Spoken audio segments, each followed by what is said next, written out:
এভাবে মাছ রান্না করলে এক থালা ভাত নিমেষেই শেষ হয়ে যাবে। তো হ্যালো এভরিওয়ান, সবাই কেমন আছো? আমি খুব ভালো আছি। আর আজকে আমি যেভাবে তোমাদের সাথে মাছের ঝালের রেসিপি শেয়ার করব, এভাবে শুধু একদিন বানিয়ে খেয়ে দেখবে, ভীষণ ভালো লাগে। তো দেখো, এখানে আমি নিয়ে নিয়েছি ভোলা মাছ, আর মাছগুলোকে লবণ হলুদ মাখিয়ে নিয়েছি। এরপর কড়াইয়ের মধ্যে সর্ষের তেল দিয়ে তারপর আমি মাছগুলোকে দিয়ে দেবো।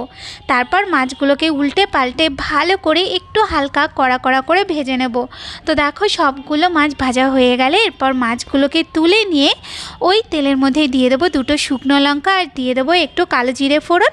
তারপর আমি ওর মধ্যে দিয়ে দেবো পেঁয়াজ আর শুকনো লঙ্কার পেস্ট। এরপর ভালো করে একটু নাড়িয়ে চাড়িয়ে মশলাটাকে কষিয়ে নিয়ে তারপর হাফ থেতো করা বেশ খানিকটা রসুনের কোয়া, আর ওর মধ্যে দিয়ে দেবো আমি বেশ খানিকটা টমেটো। এখানে আমি 3টের মতন টমেটো দিয়েছি।